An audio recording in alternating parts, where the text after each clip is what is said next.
Could you introduce yourself and tell us where you work? Yes, my name is BeckyZima, and I work with the Department of State Health Services for Region 9 and 10, and I work under the Tobacco Prevention and Control Program. And could you give us your job title and just a general description? Sure. My job title is Program Specialist 3, and my working title is Regional Coordinator for the Tobacco Prevention Program.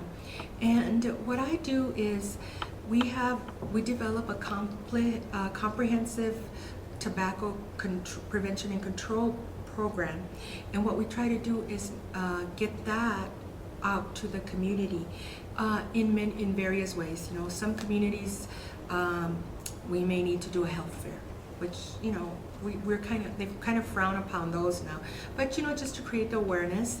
And then we do coalition building or invite try to get communities to pass environmental changes or policies to include smoking ordinances, or a school adopting a curriculum that is tobacco prevention and certified, or to helping communities promote cessation within the groups, either work sites or for instance, schools, or even an organization.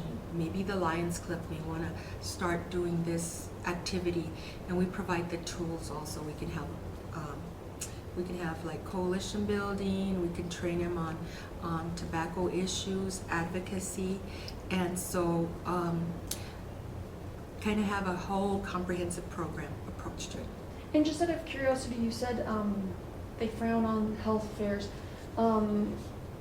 Just how come? Okay, there's two thoughts to it. Because there's only like one of us, what they don't want us to be out there doing health fairs where it's more of an awareness type thing, and they don't want us just to be passing out brochures, because they want us to train people so that you leave the tools there so they continue to grow. But if people don't know what's going on or they were available, then they don't contact you. So it just depends on the community. If it's a community that you're just barely starting with, a health fair is a good thing to just say, hey, I'm out here. These are tobacco issues that you might want to consider. We have a cessation line if you want to quit. And from there, and also health fairs help with networking.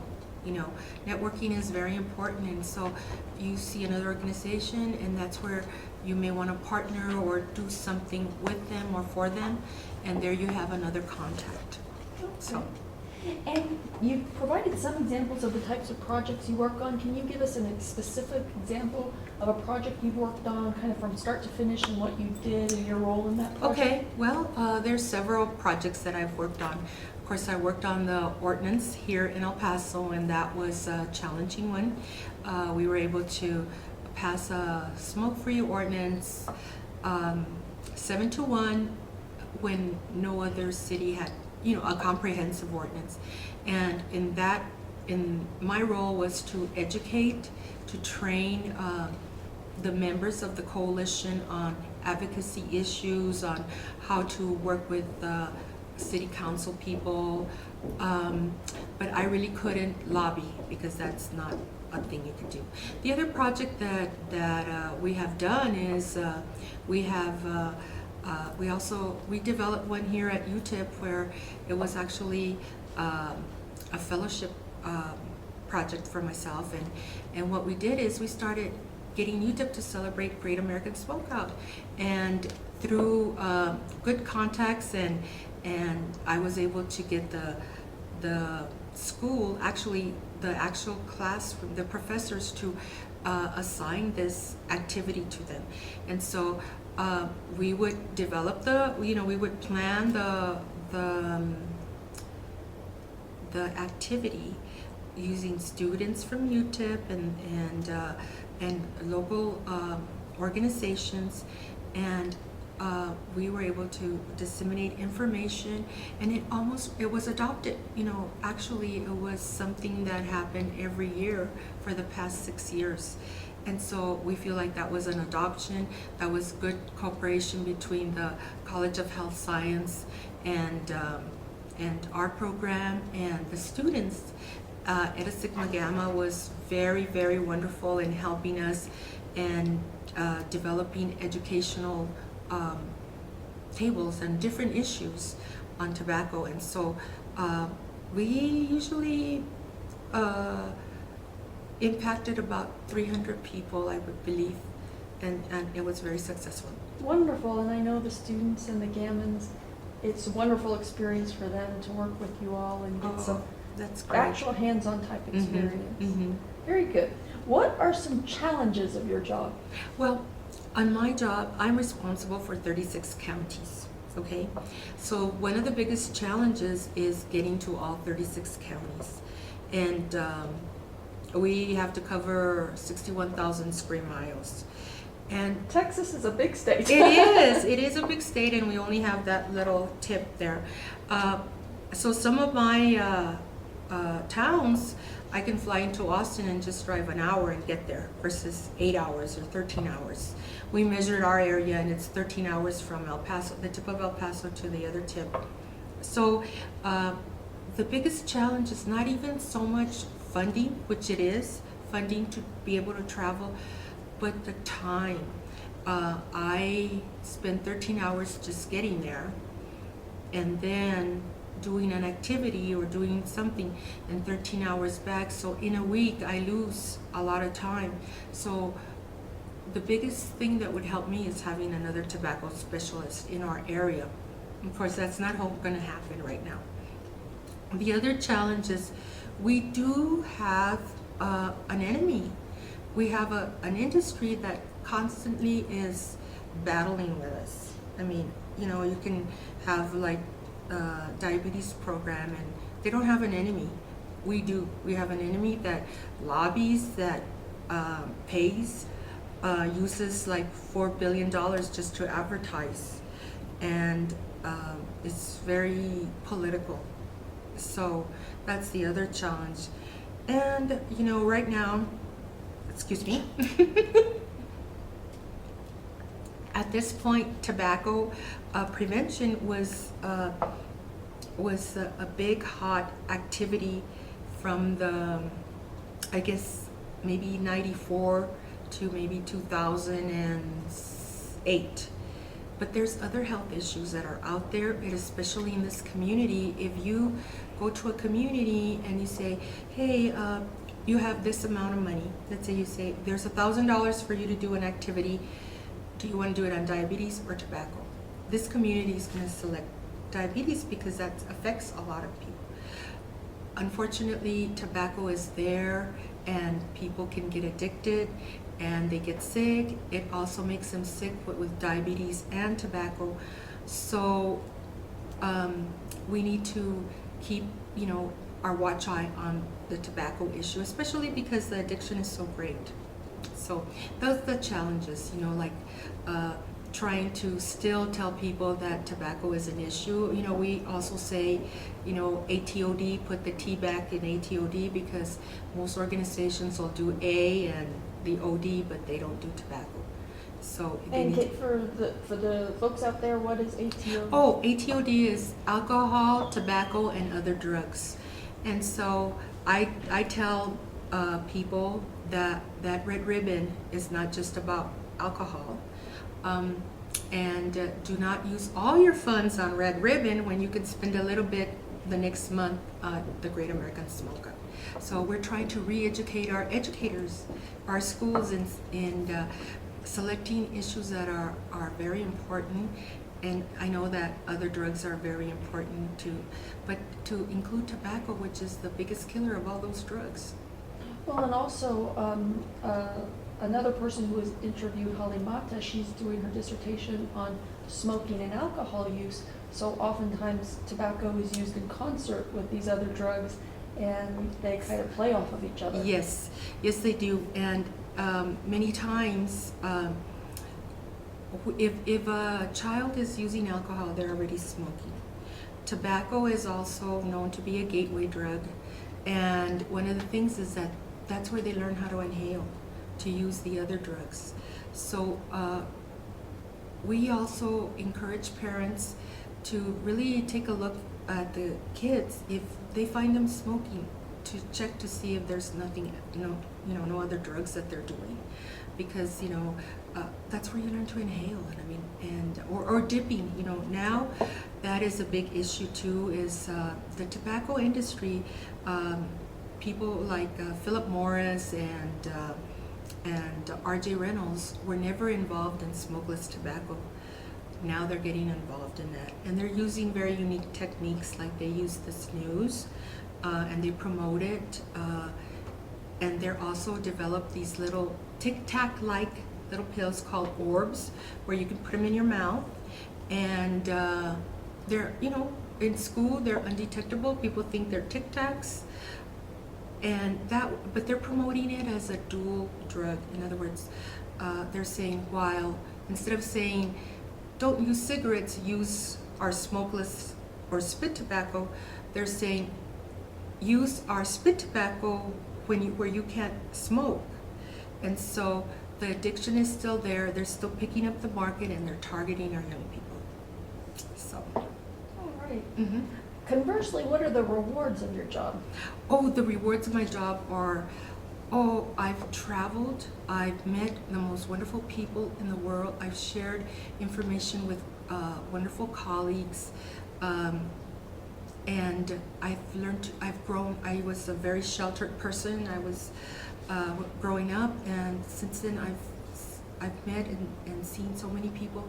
But the biggest reward of all is if I can get one person not to smoke, or one person to quit, then I've saved a life, or I should say, I've helped somebody have a good life, and not just them, but their family or friends, the dog also, because they're not exposed to secondhand smoke. So those are my rewards, and I guess the best thing is working with children. They are like little sponges. They absorb everything that you say, and they believe, and they're willing to try. And the gift of when they're growing up, because I've been in this business for about 25 years, I've seen them grow up, and some of them come and say, oh, you're the one that told me not to smoke. Look, I don't smoke. And I'm telling my children, and so that's the other reward. That's wonderful. That's wonderful. Are you CHES certified? Yes, I'm CHES certified, and if I could tell every one of your students, please take that. More and more, it's a challenging world out there as far as our profession, and that certification really opens doors, shows that you have the talent and the knowledge to be doing this job. So that's very important. Do it as soon as you graduate. And based on your experience, what is the salary range for an entry-level health educator and a more advanced Okay, well, health educator?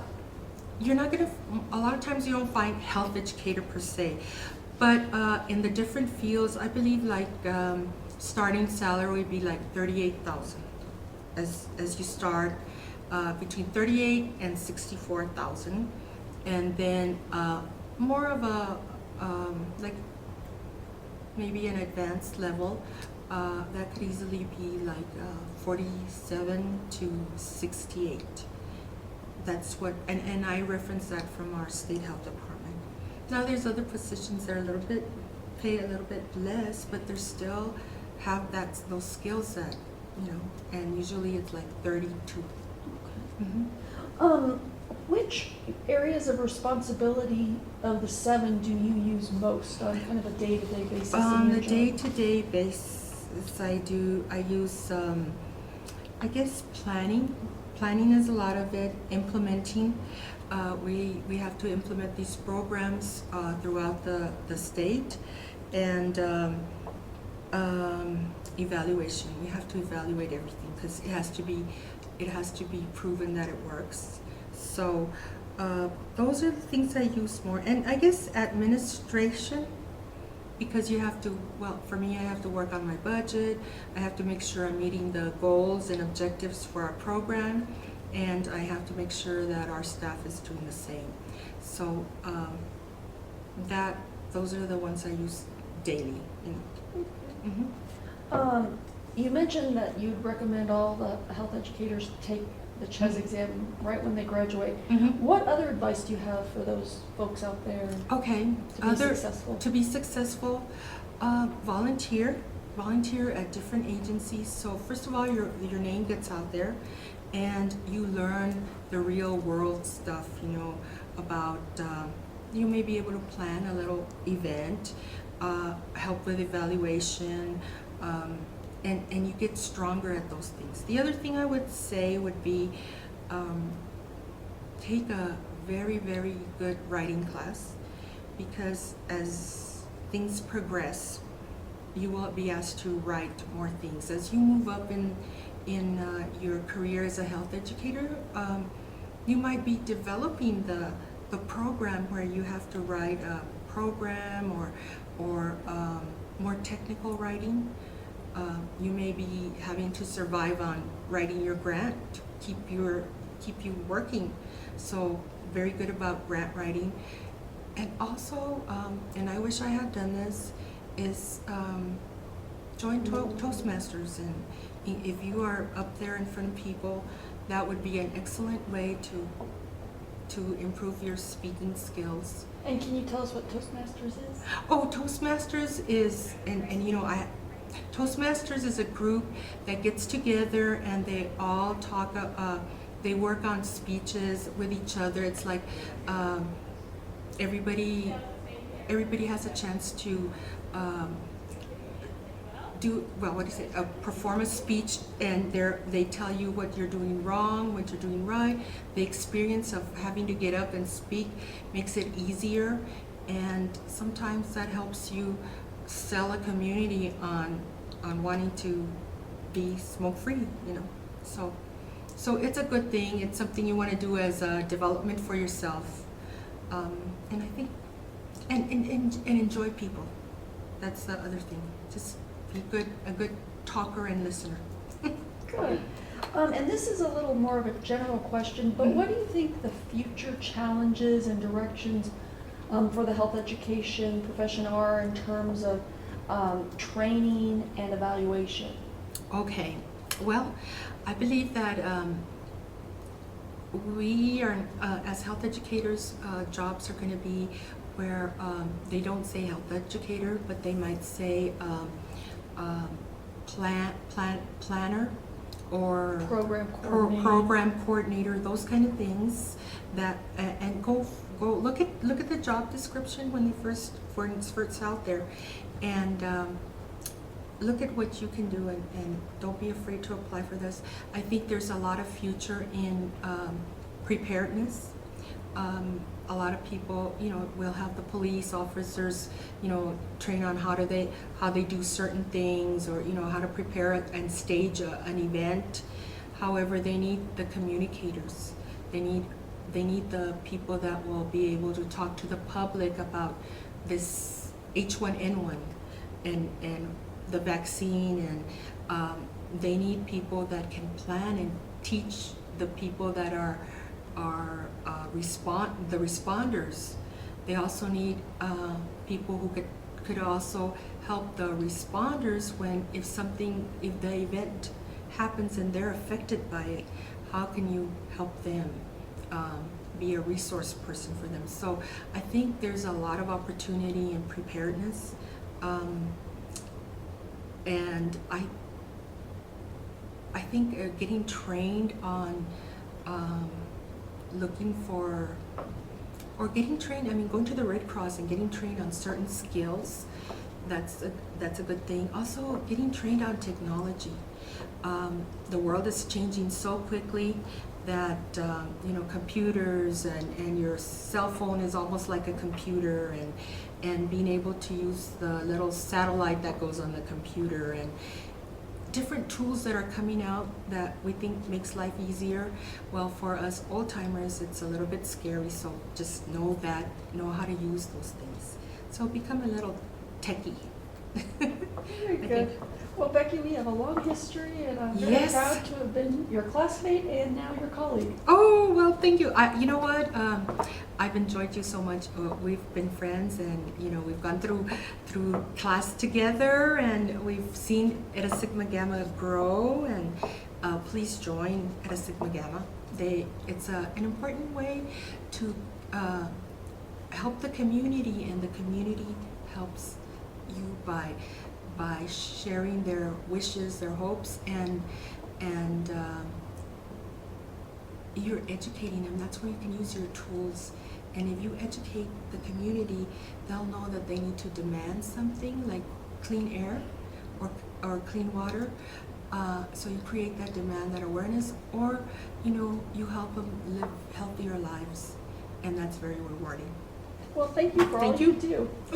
Oh, no, I only do a little bit. I learned here at school, and I'm just so proud to be from UTEP and the program that I